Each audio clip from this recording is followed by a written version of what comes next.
Jeffrey ఎప్స్టీన్తో కలిసి ప్రపంచ కుబేరులు, ప్రపంచ రాజకీయవేత్తలు, ప్రపంచంలో ఉన్నటువంటి ఈ వ్యాపారవేత్తలు అందరూ చేసినటువంటి ఈ నేరాలు, ఘోరాల గురించి బయటి ప్రపంచానికి తెలియదు, మనం ఈ విధంగానే కొనసాగించవచ్చు అనుకున్నారు వాళ్ళు. కానీ ఎప్స్టీన్ ఫైల్స్ ఎప్పుడైతే బయటపడ్డాయో ఒక్కొక్కరి జీవితాలు బయటపడుతూనే ఉన్నాయి. అందులో ట్రంప్ ఉన్నాడు, ఎలాన్ మస్క్ ఉన్నాడు, అలాగే బిల్ గేట్స్ ఉన్నాడు, ఇక ఆండ్రూ ఉన్నాడు, బ్రిటన్లో ఎంతోమంది, అలాగే మన అనిల్ అంబానీ పేరు కూడా వినిపిస్తుంది. ఇంకా ఎంతోమంది పేర్లు, ఒకరు కాదు ఇద్దరు కాదు, ప్రపంచంలో చాలామంది రాజకుమారుల పేర్లు, డబ్బున్న వాళ్ళ పేర్లు, శ్రీమంతుల పేర్లు, అలాగే రాజకీయవేత్తల పేర్లు, వ్యాపారవేత్తల పేర్లు అందరివి కనిపిస్తున్నాయి, వినిపిస్తున్నాయి. ఇంతకుముందు ఏమొచ్చేసి అమెరికా న్యాయశాఖ 30 లక్షల పేజీలు, ఆ తర్వాత మరో 5 లక్షల పేజీలు, మళ్ళీ ఇప్పుడు మరొక 30 లక్షల పేజీలకు సంబంధించి విడుదల చేయడానికి అయితే చూస్తోంది న్యాయశాఖ. ఇప్పటికే 35 లక్షల పేజీలు విడుదల చేసింది.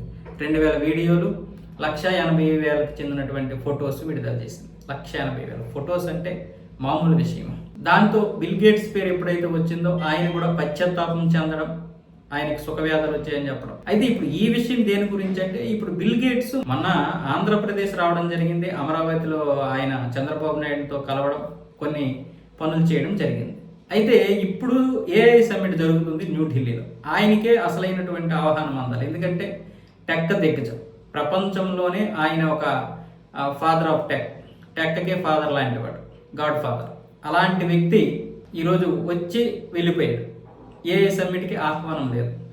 అయితే ఇక్కడ కేంద్ర ప్రభుత్వం ఆయనకి ఎటువంటి ఘోర అవమానం ఏమి జరిపించలేదు.